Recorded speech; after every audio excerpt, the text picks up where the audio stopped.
여러분 안녕하세요. 부자가 되는 가장 빠른 길 100억 마스터 플랜 2부 진행의 아나운서 김민주입니다. 투자의 성패를 가르는 가장 중요한 요소는 시장을 얼마나 정확하게 읽어내느냐입니다.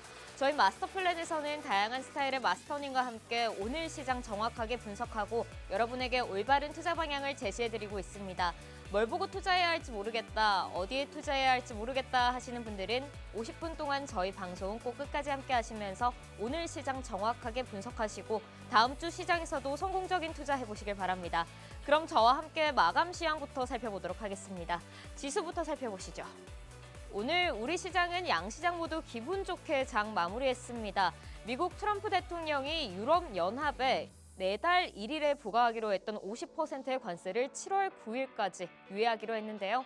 이 소식이 우리 시장에도 호재로 작용했습니다. 오늘 양시장 모두 빨간불 켜며 기분 좋게 장 마무리했습니다. 코스피는 2.02% 상승한 2644선에서 종가를 형성하며 다시금 2600선을 회복한 모습 보여줬습니다. 코스닥도 상승했습니다. 1.3% 상승한 725포인트에서 종가를 형성하는 모습 볼 수 있었습니다. 다음으로 수급 동향 이어서 살펴보도록 하겠습니다. 오늘 외국인의 기분 좋은 발걸음이 양시장에 들어왔던 모습입니다. 특히 코스피 시장 살펴보시면요. 외국인과 기관 두 메이저 주체에서 1,015억 원, 4,323억 원 사들이는 모습을 볼 수 있었습니다. 개인만이 홀로 물량을 파는 모습 볼 수 있었고요. 코스닥 역시도 외국인과 기관 두 메이저 주체의 쌍끌이 매수세가 보였던 하루였습니다. 그럼 오늘 시장 여러분과 함께 자세하게 분석하고 여러분에게 소액에서 100억 부자가 되는 길로 활짝 열어주실 마스터님 소개해드려야겠죠. 오늘 여러분과 함께 오늘 시장을 살펴보실 마스터님은요. 바로 올라운더 마스터 서성민 마스터님이십니다. 우리 마스터님 국내 시장은 물론이고요. 해외 시장과 암호화폐 시장까지 정말 다양한 분야에서 전문성을 섭렵하시고 수익으로 그 전문성을 입증해 주시는 분이십니다. 마스터님과 오늘 방송뿐만이 아니라 내일 장에서도 함께 든든하게 하실 수 있는 방법 알려드리도록 하겠습니다. 바로 우측 화면 하단에 보이는 QR코드를 통해서 팍스통신망 들어오시는 건데요. 여기 들어오시면요. 마스터님이 오늘 방송 끝난 후에 내일 장중에도 실시간으로 시황 브리핑은 물론이고요. 또 올라가는 종목 쏙쏙 골라서 여러분에게 종목명과 매수가 그리고 타이밍까지 함께 알려드리고 있으니까요. 꼭 들어오셔서 마스터님께서 제공해드리는 돈이 되는 정보 놓치지 말고 가져가 보시길 바랍니다. 그럼 저희는 마스터님과 2부에서 함께 돌아오도록 하겠습니다.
100억 부자의 꿈 여러분도 현실이 되실 수 있습니다. 2부도 한번 힘차게 문 열어보도록 하겠습니다. 2부에서 함께해 주실 마스터님은요. 국내 시장은 물론이고요. 해외 시장과 암호화폐 시장까지 정말 다양한 분야에서 전문성을 섭렵하시고 여러분에게 수익으로 인증해 주시는 분이십니다. 올라운더 서성민 마스터님 모셔보도록 하겠습니다. 마스터님 안녕하세요. 안녕하세요. 네, 마스터님 주말은 잘 보내셨나요? 네, 주말에 사실 안 좋은 소식이 나왔었는데 바로 오늘 아침에 그걸 해소하는 뉴스가 네. 나오면서 우리 증시도 좋은 하루를 네, 보냈던 그렇죠. 것 같습니다. 네, 다행입니다. 오늘 네. 마스터님 시원하게 앞머리도 이렇게 오픈하고 오셨는데 네. 오늘 방송도 한번 열심히 잘 부탁드리겠습니다. 그럼 시장 전망 이야기부터 한번 나눠보도록 하겠습니다. 네. 이제 원화가 강세를 보이고 있습니다. 원달러 환율이 7개월 만에 1,360원대를 이렇게 기록하는 모습 볼 수 있었는데 오늘 사실 우리 시장에 외국인도 많이 들어왔지 않습니까? 네. 사실 이 기세라면 우리 코스피 시장 3,000포인트, 3,000선도 한번 기대해 볼 만하지 않을까 싶은데요. 네, 일단 국내 증시가 네. 코스피 기준으로 3,000선에 도달하기 위해서는 삼성전자가 무조건 8만 원 이상은 올라가줘야 되거든요. 물론 삼성전자의 시가총액 비중이 많이 줄어들었습니다. 예전에 20%가 넘었었는데 지금은 한 13% 정도밖에 되지는 않지만 그래도 우리나라 시총 전체에서 차지하는 비중이 아무래도 높으니만큼 삼성전자가 8만 원 정도는 가져야 우리 증시가 3,000을 돌파를 할 수 있습니다. 그리고 사실 원달러 환율 관련해서도 지금 계속해서 원달러 환율이 하향세를 보일 수는 없는 이유가 이제 이번 주 목요일이죠. 금융통화위원회에서 금리를 2.75에서 2.5%로 내릴 것으로 예상이 되고 있습니다. 거의 확정적인데 그렇게 내리게 된다라고 한다면 지금 미국의 금리가 4.25에서 4.5기 때문에 2%포인트 정도 차이가 나다 보니까 아무래도 자금의 유출이 멈추기는 조금 힘든 상황입니다. 물론 미국의 달러화에 대한 부분이 조금 시장에서 안 좋게 보여지고 있기 때문에 약달러 기준은 유지가 되고 있지만 우리나라도 상대적으로 좋은 상황은 아니기 때문에 원달러 환율이 지금보다 훨씬 더 낮아지기보다는 지금 상태에서 1,350원대에서 1,400원대 밴드를 그리면서 움직일 걸로 예상이 되고 있기 때문에 외국인 매수세의 유입은 좀 더 지켜봐야 하는 상황이고요. 그리고 사실 삼성전자 같은 경우에 지금 충분한 가격 메리트가 있고 제가 이따가 강의 시간에 삼성전자와 SK하이닉스에 대해서 좀 더 상세히 설명드리면서 지수에 대해서도 부가적인 설명을 드리도록 하겠습니다. 네, 삼성전자가 8만 원대 선은 가져야지 우리 시장도 3,000포인트는 한번 노려볼 수 있겠다라고 말씀해 주시면서 또 원달러 환율이 강세를 보이는 원인 함께 짚어주시면서 외국인의 수급도 한번 계속해서 눈여겨보자고 의견을 남겨주셨습니다. 마스터님께서 이렇게 시장 분위기 참 잘 짚어주십니다. 매일매일 시황 브리핑 짚어주시면서 우리 투자자분들과 함께하고 계신데요. 이렇게 마스터님과 장중에도 함께 하실 수 있는 방법 알려드리도록 하겠습니다. 바로 우측 화면 하단에 보이는 QR코드를 통해서 팍스통신망 들어오시는 건데요. 여기 들어오시면은 마스터님이 방금 해주신 말씀처럼 매일매일 새롭게 시황 브리핑 함께 해주시면서 오늘 시장에선 또 어떻게 대응해야 할지 꼼꼼하게 짚어주시니까요. 꼭 들어오셔서 마스터님과 함께 해보시길 바랍니다. 그럼 이어서 마스터님과 오늘 투자자분들의 많은 이목이 좀 집중됐었던 검색 상위 종목 한번 살펴보도록 하겠습니다. 첫 번째 종목은 두산에너빌리티입니다. 트럼프 대통령이 이제는 원자력 시대라고 언급을 했습니다. 이 미국이 2050년까지 원자력 발전 용량을 최대 4배로 늘리겠다고 밝히면서 오늘 국내에 상장된 원자력주가 굉장히 강세를 보였습니다. 마스터님, 이 중에서도 두산에너빌리티는 사실 제가 차트를 봤더니 4월 초부터 쭉 강세를 보였더라고요. 네. 이 우상향 추세 앞으로도 계속해서 기대할 수 있을지 마스터님의 의견 부탁드리겠습니다. 네, 지난번에도 두산 에너빌리티에 대해서 얘기를 했을 때 주가가 3만 원이 채 안 되던 네, 주가였습니다. 그렇죠. 근데 제가 예상하기로는 3만 원은 충분히 넘을 수 있다라고 말씀을 드렸는데 사실 제가 예상했던 것보다 더욱더 강한 움직임을 보이고 있는 게 사실이에요. 최근에 태양광 관련해서 안 좋은 소식이 나오면서 오히려 상대적으로 신재생 에너지에 비해서 원자력 섹터가 조금 더 부각되는 그러한 경향이 있었고요. 사실 우리나라 원자력 섹터는 사실 지난주 금요일에 선반영한 측면이 있음에도 불구하고 지난 금요일 날 뉴스케일이라든가 이런 원자력 관련 미국 상장된 주식들이 주가가 폭등하면서 추가적인 상승을 보였던 게 사실입니다. 사실 오늘 시가 대비해서는 좀 많이 빠졌어요. 시가가 10% 이상 상승해서 시작을 했기 때문에 시가 대비해서는 최고가 대비해서는 많이 빠졌지만 그래도 아직까지 추가적인 상승 여력은 남아있다라고 여겨지는 부분이 있습니다. 물론 지금 두산에너빌리티 같은 경우에는 실적 기준으로만 봤을 때는 주가가 지금 실적보다는 비싼 측면이 없지 않아 있습니다. 왜냐하면 두산 밥캣 같은 경우에 실적이 안 좋았기 때문에 거기에 대한 부분을 반영을 했을 때는 지금이 오버밸류에이션 된 부분이 있지만 사실 향후에 대한 그러한 부분이 좀 더 부각되고 있다라고 생각되는 부분이 있고요. 아까도 말씀드렸던 그 누스케일과 관련해서 최근에 미국 증시에서 가장 돋보였던 종목 중에 하나인데 뉴스케일의 두산에너빌리티가 1,500억 가량의 지분 투자를 한 부분도 시장에서 관심을 받았던 것 같고요. 사실 뉴스케일 같은 경우에는 SMR 관련해서 설계 분야에서 되게 두각을 나타내는 그런 기업이고 뉴스케일의 수주를 받아서 두산에너빌리티가 시공을 하는 그거를 예를 들어서 지금 반도체로 따지면 뉴스케일이 팹리스 그리고 두산에너빌리티가 파운드리로서의 역할을 할 수 있을 것이다라는 시장의 기대가 팽배하기 때문에 그런 부분에서 주가의 상승 모멘텀은 충분하다라고 말씀을 드릴 수가 있겠습니다. 오늘 외국인이 일부 매도하긴 했지만 매수한 거에 비해서 그렇게 많이 매도를 하지 않았고요. 사실 이 종목은 계속해서 관심을 가질 만한 종목이고 원자력 에너지 섹터가 최근에 주도주로서 자리 잡는 그런 모습을 보이고 있다는 측면에서 지속적인 트레이딩 관점에서의 접근은 가능하다라는 부분 말씀드릴 텐데요. 사실 이런 종목을 접근할 때 좀 팁을 하나 드리고 싶은 부분이 뭐냐면 사실 이 종목은 최근에 매수 기회가 딱 하루 있었는데 그게 바로 5월 7일이었습니다. 5월 7일 날 어떤 소식이 나왔냐면 체코의 원전 계약을 맺기, 체코 두코바니 원전 계약을 딱 사인하기 직전에 프랑스 EDF가 우리나라에 발목을 잡았잖아요. 그런 부분이 악재로 반영이 되면서 그날 시가 개파락을 했는데 이때가 가장 좋은 매수기였습니다. 그러니까 주도 섹터에 대해서는 오히려 안 좋은 소식 자체가 다만 그 소식이 이 업황 자체에 영향을 미치는 게 아니라 일시적으로 안 좋은 소식일 때는 일시적으로 싼 가격으로 매수 기회를 줄 수 있다는 걸 여러분들이 투자의 관점에서 좀 염두에 두고 계시면 좋겠다. 이런 첨언까지 드리도록 하겠습니다. 네, 마스터님께서는 이 두산에너빌리티에 대해서 예상보다 강한 상승 흐름을 보여주고 있다고 또 말씀해 주셨는데요. 이 실적 기준으로 봤을 때 과대평가됐음에도 불구하고 이 여러 이슈들을 한번 종합해서 봤을 때 앞으로도 상승 여력이 충분히 남아있다고 말씀해 주시면서 이런 주도 섹터를 공략할 때 팁까지 말씀해 주셨습니다. 그럼 다음 종목 한번 이어서 살펴보도록 하겠습니다. 두 번째 종목은 현대로템입니다. 실적 호조를 이어갈 것이라는 증권사의 리포트에 힘입어서 오늘 굉장히 강세를 보여줬는데요. 정규장에서는 8% 넘는 상승률을 보여줬고 또 넥스트레이드에서는 9%대 상승률을 또 보여주기도 했습니다. 마스터님 오늘 굉장히 좋은 흐름 보여준 현대로템이었는데요. 현대로템 이 상승세 앞으로도 쭉 가져갈 수 있을지가 궁금합니다. 일단 요새 증권사들이 조금 극단적인 부분이 없지 않아 있어요. 목표가를 올릴 때는 너무 강력하게 올리면서 네. 또 멘트도 너무 세게 하는 경향이 있습니다. 오늘 같은 경우에 KB증권에서 16만 원대 목표가가 나오면서 리포트 제목이 닥치고 매수였어요.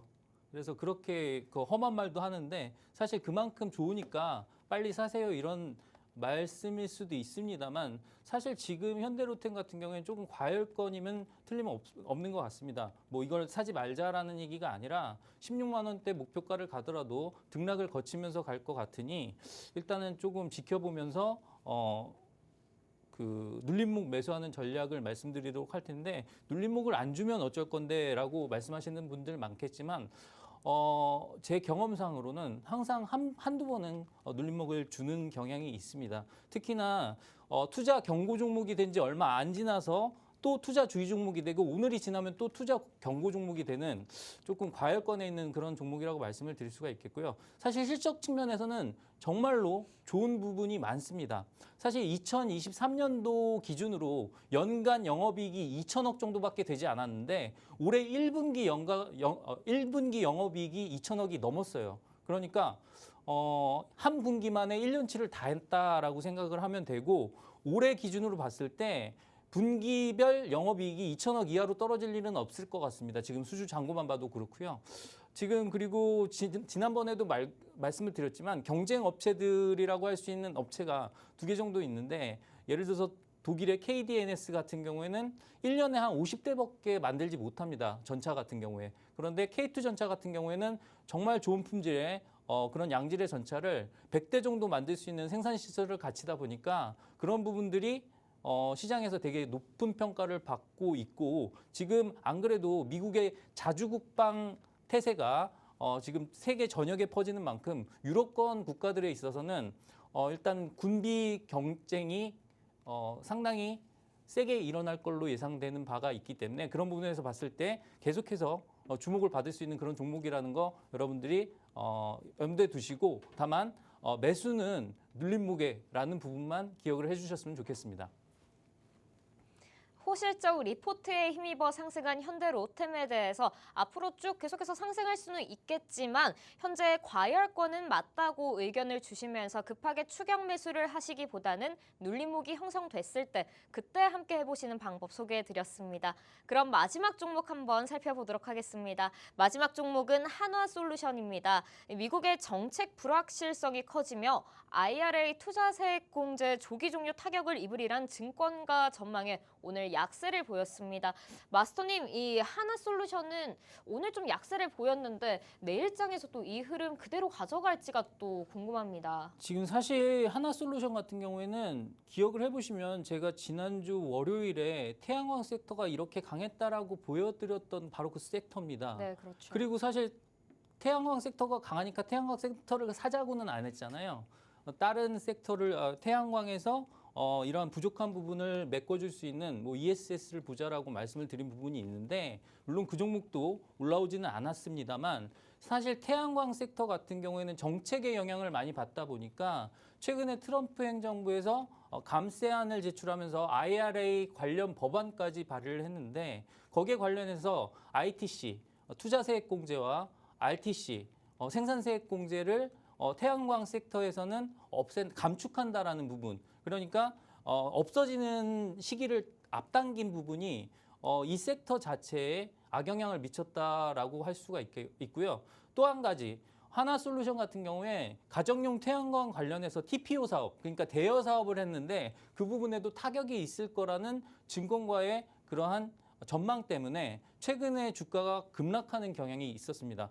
근데 사실 제가 생각했을 때는 이게 우리가 쉽게 생각해서 어떤 업종이 좋아진다라고 했을 때 보조금을 받아서 좋아지는 부분은 제한이 있고요. 시장이 그만큼 커질 거라고 예상했던 부분에 대해서 그 전망 자체가 완전히 꺾인 건 아니거든요. 물론 지금 단기적인 시장 자체에 영향은 있을 수 있으나 사실 주가가 이 정도로 급격하게 떨어질 만한 재료는 아니라고 생각하고 있습니다. 그리고 단기적인 조정폭이 크니만큼 단발적으로 반등이 나올 수 있는 구간에 왔다라고 볼 수가 있겠고요. 그리고 그 법안이 하원을 통과한 것이지 완전히 승인된 건 아니에요. 그래서 승인까지 조금 시간이 남아 있다. 그리고 7월 초에 결론이 나긴 날 텐데 만약에 이게 법안이 통과가 안 될 수도 있거든요. 안 되게 된다면 또 주가가 급반등이 나올 수 있으니만큼 이 종목에 대해서는 예의주시하는 게 필요하다라고 말씀을 드릴 수가 있겠고요. 마지막으로 말씀드릴 게 뭐냐면 태양광 시장에 대한 팽창 가능성에는 지금 이견이 없습니다. 그래서 사실 단기적인 조정폭도 컸고요. 태양광 시장은 계속해서 클 거기 때문에 미국 시장에서의 중요한 역할을 하고 있는 하나솔루션 같은 경우에는 사실 지금 매수 가능한 영역대에 있다라고 저는 생각하고 있습니다. 그래서 그 부분 참고하셨으면 좋겠습니다. 네, 이 태양광 섹터 굉장히 정책에 많은 영향을 받는 모습 보이고 있었죠. 마스터님이 보시기에 이 이슈들이 단기적으로 좀 영향을 줄 재료이긴 했지만 그만큼 이 단기적 조정폭이 컸기 때문에 현재 반등이 올 타이밍이기도 하고 마스터님께서는 매수 의견도 함께 주셨습니다. 네, 이렇게 2부를 마무리하기에 앞서서 마스터님께 부탁을 드리고 싶은 게 있습니다. 사실 이번 주 이제 시작하는 가장 힘차게 시작해야 할 월요일장이기도 하고 또 그에 함께 오늘 시장 또 분위기가 좋기도 했습니다. 네네. 우리 시청자분들과 투자자분들을 위해서 마스터님 이 보너스 마스터픽 하나 주시는 거 어떤가요? 네, 뭐 드리도록 하겠습니다. 네. 근데 제가 사실 저는 최근 장세가 정말 저한테는 정말 어려워요. 왜냐하면 이게 과도한 포모 현상이 되게 시장에 팽배하거든요. 그래서 너무 가는 종목만 가다 보니까 네. 조금 이제 시청자분들을 걱정하는 마음이 제가 크거든요. 그래서 너무 비싸게 사시는 걸 제가 싫어해요. 그래서 비싼 종목은 아예 추천을 안 드리는데 그래서 사실 조금 그런 부분에서 성과가 좀 안 좋지 않았나 하는 부분이 있습니다. 그럼에도 불구하고 이번에도 그렇게 비싸지 않은 종목을 말씀드리도록 하겠습니다. 사실 원전 섹터 같은 경우에는 최근에 주도 섹터로서의 역할을 톡톡히 해주는 것 같습니다. 정책적인 부분도 그렇고요. 물론 민주당이 집권을 하게 되면 잠깐 휘청일 수는 있습니다만 그거와 상관없이 조금 주목받을 수 있는 그런 종목이 있기에 말씀을 드리도록 하겠습니다. 왜 이렇게 말씀을 드리느니 설명을 드리면 보시면 아실 겁니다. 눈치 빠른 분들은 여기 종목명이 보이니까 무슨 종목인지는 다 아실 겁니다. 그래서 이 종목을 말씀드리는 이유는 사실 이 종목은 원전 관련해서 원전 관련주이기도 하고 원전 해체 관련주이기도 합니다. 방사선 검사에 관련된 부분 그리고 원전이 노후화됐을 때 그 역할을 점검해주는 그러한 종목이다 보니까 이 종목에 대해서는 원전이 일단 원전을 해체할 때도 그렇고 원전을 더 많이 지을 때도 그렇고 이중으로 수혜를 받는 그런 종목이기도 합니다. 그래서 오르비텍 같은 경우에는 최근에 주목받았던 이유가 두 가지가 있는데요. 하나는 원전과 관련된 부분이 있고요. 또 하나는 이 종목이 방산 관련주이기도 합니다. 항공기 정밀 부품을 납품하는 그런 기업이기 때문에 최근에 KF21 한국항공우주의 KF21의 부품을 납품하는 계약을 체결하게 됐죠. 그래서 그런 부분들이 최근에 주도 섹터라고 할 수 있는 조선, 방산, 원전 중에 두 가지를 포함하고 있는 그런 종목이다 보니까 되게 관심이 가는 그런 종목인데 게다가 뚜렷하게 올라온 것도 없습니다. 거기다가 이 종목 같은 경우에는 이 회사의 대표이사분이 제가 성함은 잘 기억이 안 나는데 도은성 님일 겁니다. 도은성 님이 민주당의 K 이니셔티브라는 그런 선거대책위원회의 위원회 일부로 활동하고 계시기 때문에 사실 그런 정책 모멘텀도 분명히 있을 거다라고 생각을 하는 부분이 있습니다. 그래서 이 종목을 말씀드리도록 하겠고요. 어느 정도 가격대에 공략하면 좋겠다, 어느 정도 목표가를 보면 좋겠다 같은 경우에는 여기 화면 하단에 있는 그런 팍스통신망에서 안내해 드릴 테니까 그 부분 참고해 주셨으면 좋겠습니다. 네, 마스터님의 깜짝 선물 같은 마스터픽 종목 한번 들어봤습니다. 이 오르비텍 종목, 비싸지 않은 종목 마스터님께서 보너스 마스터픽 종목으로 제시해 주셨는데요. 여러분, 이 종목만 안다고 우리가 확실한 수익을 얻을 수 있는 건 아닙니다. 또 이 종목을 알았으면 언제 공략해서 수익을 낼 수 있을지 또 목표가는 어디까지인지 여러분 굉장히 궁금하실 텐데요. 그 방법은 또 마스터님이 이 우측 화면 하단에 보이는 QR코드를 통한 팍스 통신망 안에 들어오셨을 때 마스터님이 자세하게 설명해 드린다고 하니까요. 이 올라가는 종목 마스터님이 골라주신 선물 오르비텍에 대한 정보 꼭 이 QR코드를 통한 팍스 통신망 안에 들어오셔서 마스터님의 말씀 들어보시길 바랍니다. 지금까지 2부에서 마스터님과 함께 시장 전망과 함께 검색 상위 종목 그리고 깜짝 보너스 마스터픽까지 한번 들어봤고요. 잠시 후 3부에서는 마스터님의 강의를 한번 들어보려고 합니다. 마스터님께서 굉장히 시황 브리핑이나 시장에 대한 관련 이야기를 굉장히 자세하고 친절하게 잘 해드립니다. 여러분도 오늘 경청하시면서 여러분의 계좌에 빨간 불빛 한번 띄워보셨으면 좋겠고요.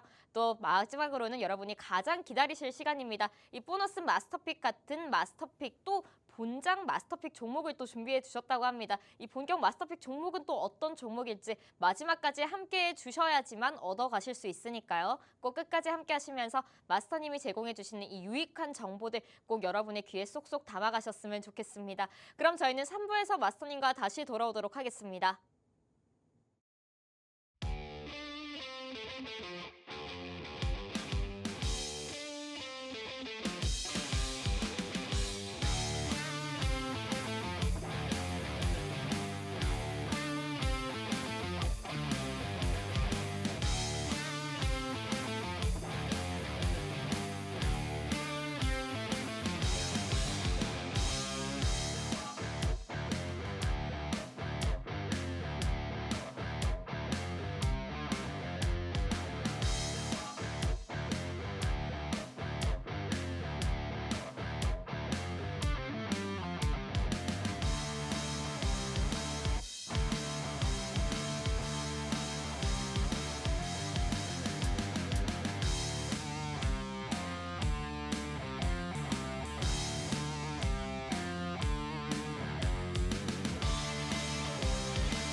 백억 자산의 꿈 여러분도 현실이 되실 수 있습니다. 3부도 한번 힘차게 문 열어보도록 하겠습니다. 3부는 먼저 마스터님의 강의로 한번 문 열어보려고 하는데요. 마스터님께서 오늘은 반도체 섹터에 대한 심도 있는 분석을 강의에 잔뜩 담아오셨다고 합니다. 여러분도 오늘 경청해 보시고요. 마스터님의 말씀 한번 잘 들어보시길 바랍니다. 그럼 바로 마스터님 모셔보도록 하겠습니다. 마스터님, 오늘은 어떤 강의 준비해 주셨을까요? 네, 오늘 시장이 돋보였던 이유 중에 하나가 오랜만에 IT 섹터가 빛을 발했다라는 거고요. 그 대표적인 반도체 섹터가 지금 상당히 중요한 시점에 놓여 있습니다.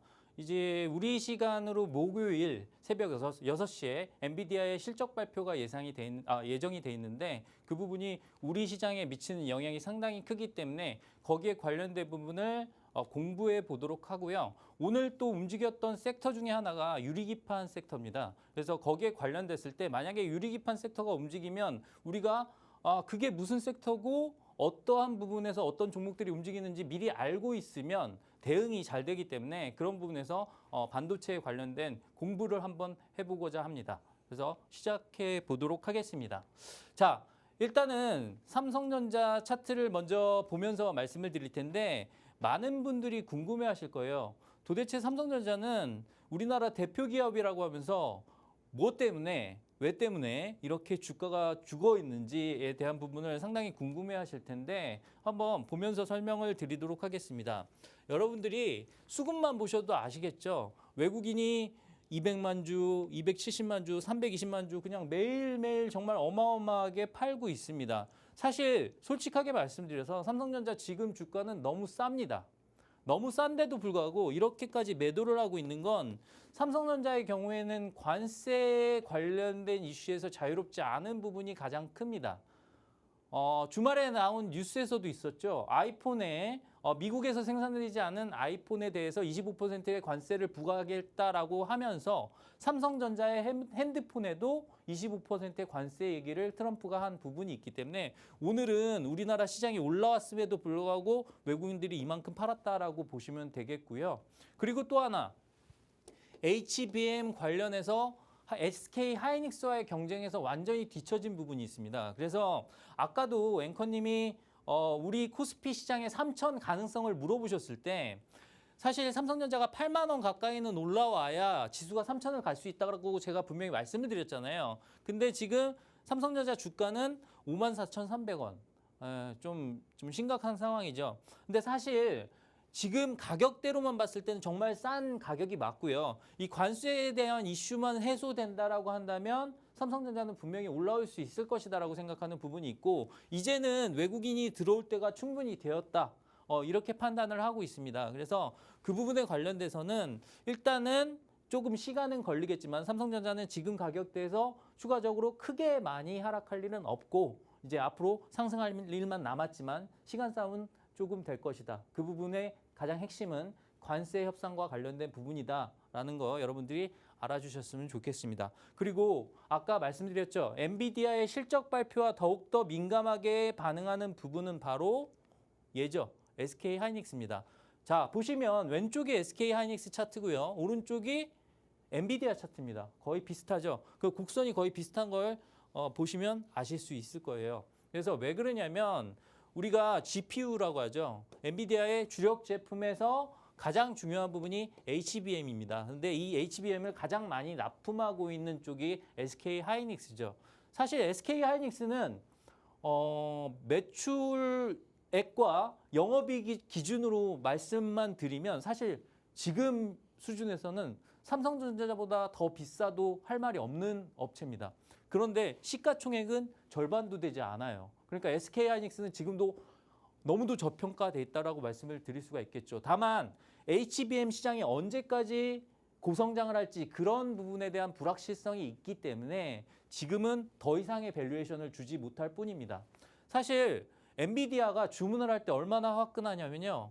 SK 하이닉스에 이번에 HBM 주문한 것만 따져보면 4.5조가 됩니다. 그래서 한 기업이 이렇게 엄청난 주문을 한다는 건 제가 여태까지 주식을 하면서 듣도 보도 못했던 얘기예요. 특히 국내 시장에서는. 그런데 이런 일들이 실제로 벌어지고 있다는 건 그만큼 AI의 중요성 그리고 데이터 센터의 중요성이 부각되고 있다는 부분 여러분들이 잘 알고 계시고, 거기에 관련해서 SK 하이닉스 같은 경우에는 그 주가에 대해서 그리고 관련주에 대한 관심을 계속해서 가져야 된다는 걸 여러분들이 좀 알고 계셔야 된다.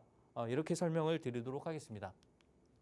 자, 그러면 여러분들이 공부를 하시기에 앞서서 반도체 체크 포인트가 뭐가 있는지를 좀 살펴볼 텐데요. 사실 반도체 관련해서는 너무도 공부할 게 많습니다. 반도체 뭐 8대 공정이라든가 뭐 어떤 뭐 전공정, 후공정 관련 업체라든가 이런 부분들이 상당히 중요한데, 우리 팍스경제TV는 워낙에 시청자분들의 수준이 높다 보니까 그런 부분들은 궁금하시지도 않을 거라고 생각이 들어요.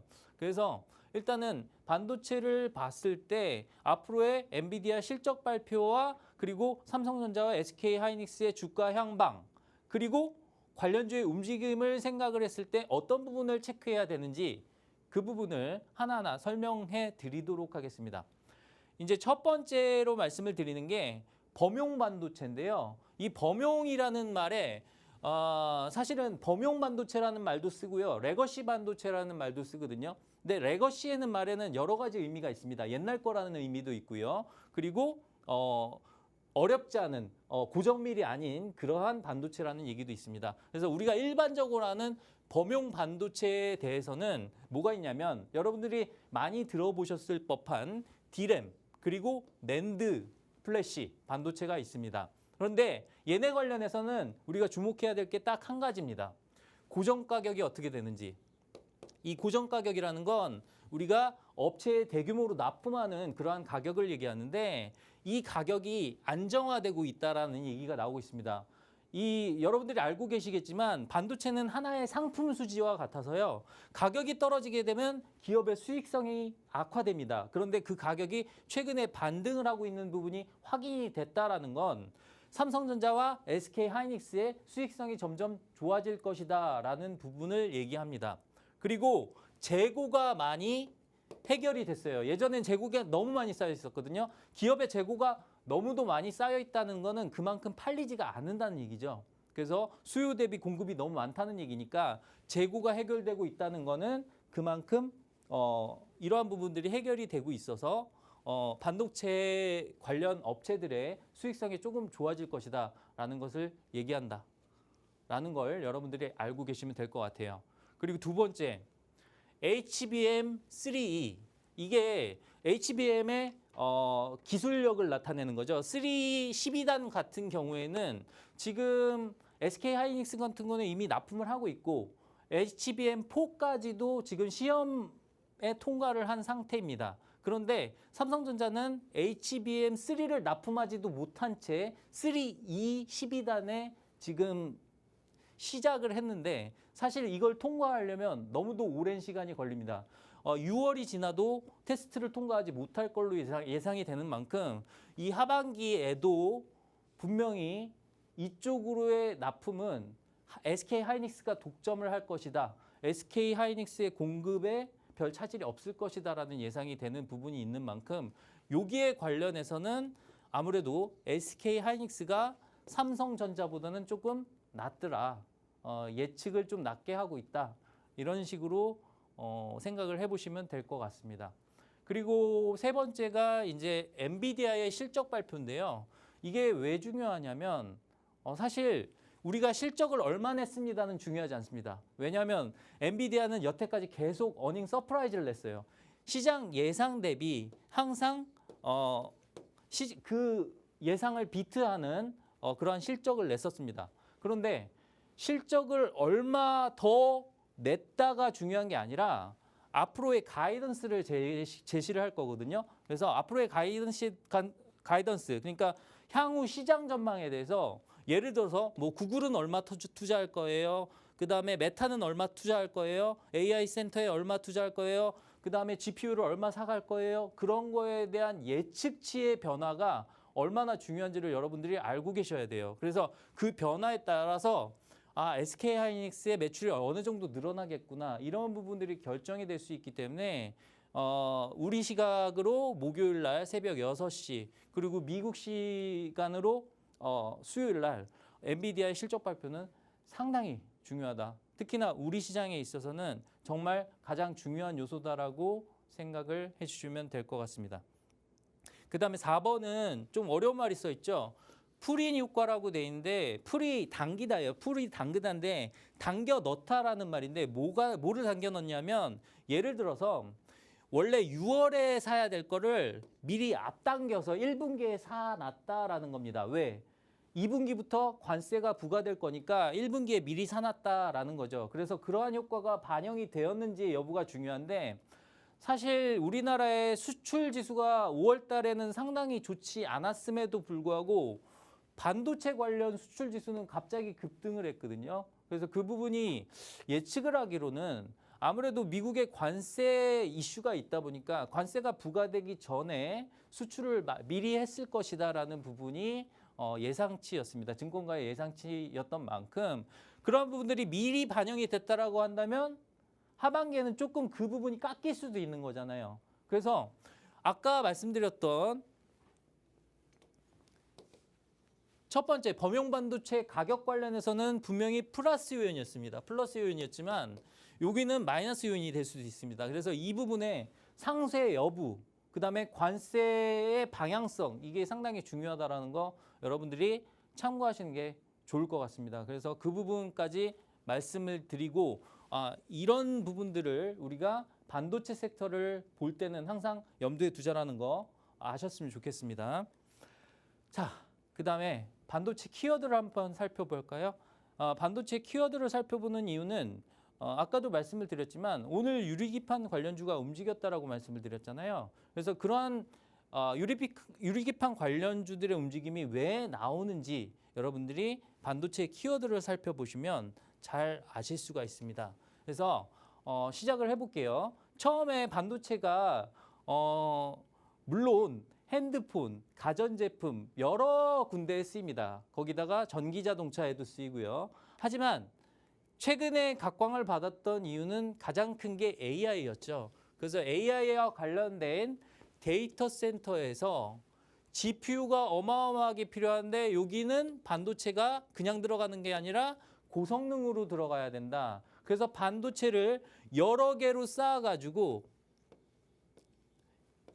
HBM을 만들어서 들어가기 때문에 여기에 관련돼서 가장 높은 기술력을 가진 SK 하이닉스가 시장에 큰 관심을 받았더라라는 스토리라인이 이어지기 때문에 여기에 관련돼서 HBM이 뭐 때문에? GPU 때문에 부각을 받았잖아요. 그러면 이러한 AI 데이터 센터와 관련해서 더욱더 또 다른 기술력이 부각받아야 됩니다. 그래서 반도체는 이미 높은 기술 수준을 달성하고 있기 때문에 기술에 관련된 얘기에 민감하게 반응을 할 수밖에 없어요. 좀 더 작고 좀 더 정밀하고 좀 더 정확하게 만들어야 되는 부분 때문에 유리기판이라는 단어도 나오고요. 소캠이라는 단어도 나오고 CXL이라는 단어도 나오는 겁니다. 그래서 여러분들이 이 단어가 의미하는 바를 알고 계시고 여기에 대한 공부를 하고 계셔야 오늘과 같은 급변하는 시장에 대응을 하실 수가 있어요. 그래서 그 부분을 강조드리기 위해서 키워드 탐색을 한번 해봤습니다. 그럼 공부 시작하도록 할게요. 우리 시청자 여러분들은 공부를 되게 싫어합니다. 근데 저 같으면 내 돈 벌어주는 공부라고 한다면 정말 눈에 불을 켤 것 같아요. 그래서 지금 우리 깨어있는 시청자분들께서는 지금 화면으로 뚫고 들어오시기 바랍니다. 그래서 유리기판 관련 이슈가 있었는데 어떤 기사가 나왔냐면 5월 25일 어제 기준으로 나왔던 기사입니다. 삼성이 2028년부터 반도체 유리기판 쓴다라는 기사가 나왔죠. 반도체 유리기판을 왜 쓰는지부터 아셔야 돼요.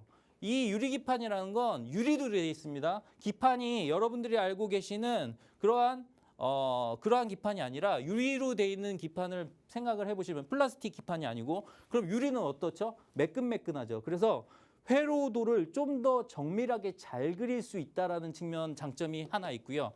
회로도를 정밀하게 그리니까 그만큼 많은 반도체를 집어넣을 수 있다는 거, 그 집약적으로 만들 수 있다는 거. 그다음에 두 번째, 열에 강하다라는 측면이 있습니다. 플라스틱은 열에 잘 녹지만 유리는 잘 녹지 않습니다. 그래서 더 높은 열로 가야 돼 유리가 녹기 때문에 최근에 발열 이슈가 많잖아요. 그래서 고성능이다 보면 발열 이슈가 있기 때문에 유리기판을 만들다 보면 열에도 강하고 좀 더 정밀한 반도체를 만들 수 있다더라. 이런 부분이 부각됐다라는 거 여러분들이 참고를 해주셨으면 좋겠습니다. 거기 관련돼서 움직였던 종목들이 어떤 종목이 있었죠? 뭐 PI, 그다음에 필옵틱스, 한빛레이저, 램테크놀로지, YC캠, 캠트로닉스, SKC 이렇게 있었는데 사실 실질적인 주도주는 원래는 SKC인데요. 사실 SKC는 너무 대형주다 보니까 오늘은 PI 같은 경우가 조금 대장주로 움직였다는 거 보시면 되겠고요. 자, 그러면 유리기판은 우리가 한번 봤으니까 다음에 대응을 할 수 있잖아요. 그런데 다른 섹터가 움직이면 어떻게 움직이는지를 우리가 한번 생각을 해보도록 하겠습니다. 자, 소캠이라는 거를 공부를 할 텐데 뭐 누구는 시스템 온칩이라고 하고 누구는 다른 약어를 얘기를 합니다. 그래서 사실 이건 약어가 정확하진 않아요. 그래서 일단은 소캠이라는 게 있는데 이 정도로만 생각을 하시면 될 것 같습니다. 우리가 HBM이 우리가 고대역폭 메모리라고 해가지고 삼성전자, SK하이닉스 그리고 마이크론이 만들어내고 있는 반도체의 일종이잖아요. 그런데 소캠 같은 경우에는 엔비디아가 새롭게 세운 메모리 표준이라고 보시면 되겠습니다. 그래서 우리가 제2의 HBM이다. 그런데 HBM처럼 단을 쌓지는 않아도 되기 때문에 그것보다 조금 더 편리하게 만들 수 있다더라 라고 해서 나온 애다라고 생각을 해주시면 될 것 같습니다. 그래서 얘의 특징은요. 이게 있어요. 저전력 설계. 이게 중요한 단어죠. 저전력 설계라는 게 왜 필요할까요? 우리가 전력이 너무 많이 들어가다 보니까 그 전력 효율을 높이기 위해서 저전력으로 설계를 했다라고 보시면 될 것 같습니다. 그래서 저전력으로 설계한 LPDDR5X를 활용해서 만든 반도체 시스템이다 라고 보시면 될 것 같아요. 그래서 전력 소비를 줄였다는 부분이 최근의 트렌드와 상당히 맞잖아요. 그래서 소캠 관련주도 나중에 얘기가 나오면 상당히 급변하는 그러한 움직임을 보시게 될 겁니다. 그리고 여기 좀 어려운 말이 있잖아요. 694개의 I5가 있는데 I는 인풋이고 O는 아웃풋입니다. 입출력 단자가 694개가 있다. 이건 뭐냐면 데이터가 들어오는 단자가 여러 개예요. 그러니까 고속도로 차선이 694개가 있다고 생각하시면 될 것 같습니다. 그래서 고속도로도 차선이 많으면 많을수록 이동이 빠르잖아요. 그래서 데이터의 고속도로에 차선이 많이 나 있다라고 생각을 해주시면 되기 때문에 데이터의 병목 현상을 해결해주는 역할을 한다. 죄송합니다. 라고 보시면 될 것 같습니다. 그래서 여러분들이 가장 궁금해하시는 분야가 있잖아요. 그래서 소캠 얘기가 나오면 내가 관련주를 뭐를 봐야 되지? 하면 이렇게 여러 가지가 나오지 않습니다. 심텍, TLB 정도 보시면 되겠고요. 심텍하고 TLB 같은 경우에는 PCB 기판 관련주인데 우리가 소캠도 기판이다 보니까 기판을 고급스럽게 만드는 기술이 필요해요. 그것과 관련된 기술을 가지고 있는 기업들이다라고 보시면 되겠고요. 오늘 심텍의 주가 흐름 상당히 좋았습니다. 그리고 3A 로직스라고 있는데 이 회사 같은 경우에는 삼성전자와 SK 하이닉스의 펀드에서 투자한 그러한 기업이고 기술력을 인정받은 LPDDR5X 모듈과 관련된 그런 기업이기 때문에 여러분들이 주목하실 수 있는 그런 기업이다라고 생각을 해주시면 될 것 같아요. 그리고 CXL인데 얘는 뭐 컴퓨터 익스프레스 링크라고 하는데 이거는 뭐냐면 우리가 CPU하고 메모리가 있습니다. 근데 얘네 둘 간의 데이터를 주고받아야 되는데 이 주고받는 걸 빠르게 해주는 고속도로 역할을 하는 그러한 기술이다라고 보시면 될 것 같아요. 그래서 HBM 같은 경우는 그 자체가 고성능 메모리고요. 얘 같은 경우에는 메모리와 CPU를 연결해주는 그러한 장치다라고 생각을 해주시면 될 것 같습니다. 그래서 CPU와 메모리를 이어주는 고속도로고 삼성전자, SK하이닉스의 양산이 임박했다라는 소식에 움직이는 섹터다라고 보시면 되겠고요.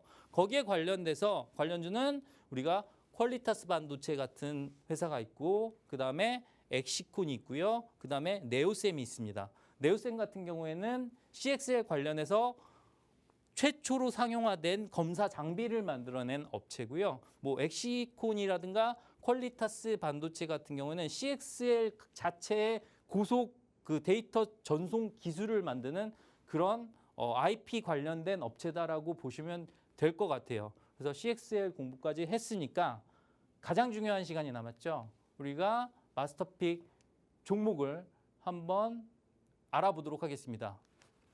자, 마스터 종목이죠. 자, 이 종목 같은 경우에는요. 사실 AI 고사양 가속경 우리가 MLB라고 하는데 이거 그 MLB 여러분들이 알고 계시는 그 메이저리그 그거 아닙니다.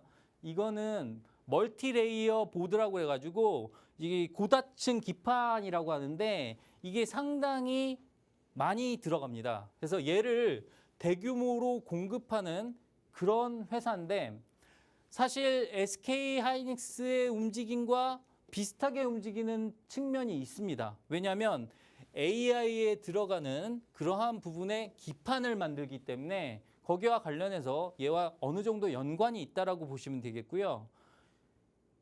여러분들이 이 종목을 과연 사도 될까라고 고민이 되시는 분들은 고객사를 한번 보시면 돼요. 구글? 엔비디아? MS? 마이크로소프트? 인텔? 얘가 이 회사의 고객들입니다. 이런 고객들한테 MLB를 납품하는 그런 엄청난 회사다라고 생각을 해주시면 될 것 같아요. 그래서 이 회사 같은 경우에는 사실 최근에 실적이 정말 어마어마하더라고요. 그런데 이 회사의 특징이 또 하나 있습니다. 미국만 잘 되는 게 아니라 최근에 중국 법인이 실적이 고성장하고 있어요. 왜 그럴까요? 중국이 AI 인프라를 엄청 늘리고 있잖아요. 그런데 얘는 중국에도 납품을 합니다. 아니 그러면 관세 제재 받는 거 아니야? 라고 생각을 하실 수도 있지만 그런 분야에서 다행히도 미국의 관심을 받고 있지는 않은 것 같아요. 그래서 그런 부분에서 봤을 때 이 종목은 미국과 중국의 양시장을 모두 공략하고 있는 몇 안 되는 그런 기업 중에 하나다라고 보시면 될 것 같습니다. 그래서 이 종목 같은 경우에는 제가 상당히 눈독 들이고 있는 그런 종목이다라고 말씀을 드릴 수가 있겠고요. 올해 영업이익 기준으로 해서 100% 가까이의 성장이 예상되는 그런 종목입니다. 그래서 이런 엄청난 종목이 그럼 여러분들이 생각하셨을 때 지금 시장도 좋고 하니까 엄청 올랐겠지라고 생각을 하실 거잖아요. 주봉으로 볼까요? 주봉으로 보면 사실 고가 대비해서 지금 거의 30% 정도 할인이 돼 있는 상태입니다. 물론 이 종목은 유상증자 이슈가 있었기 때문에 최근까지 못 올라오는 부분이 있었는데 여러분들 아시잖아요. 좋은 기업은 유상증자를 정말 좋은 데 씁니다. 그래서 거기까지 말씀드리도록 하겠습니다. 네, 마스터님이 준비해주신 반도체 섹터에 대한 강의에 더불어서 마스터님이 눈여겨보고 있는 종목, 이 올라갈 것 같은 끼 있는 종목인 마스터픽 종목까지 함께 들어봤습니다. 지금 차트 보이시는 이 마스터픽 종목 오직 우측 화면 하단에 보이는 QR코드를 통한 팍스통신망 안에서만 단독으로 공개가 됩니다. 오직 생방송 중에만 들어오실 수 있으니까요. 꼭 들어오셔서 마스터님이 제공해드리는 이 마스터픽 정보 받아가시길 바랍니다. 본 방송에서 제공해드리는 정보는 투자 판단에 대한 참고 자료일 뿐입니다. 해당 종목에 대한 가치와 상승 하락은 보장하지 않는 점도 참고해 주시면 고맙겠습니다. 그럼 저희는 내일 이 시간에 다시 돌아오도록 하겠습니다. 오늘도 끝까지 함께해 주신 여러분 고맙습니다.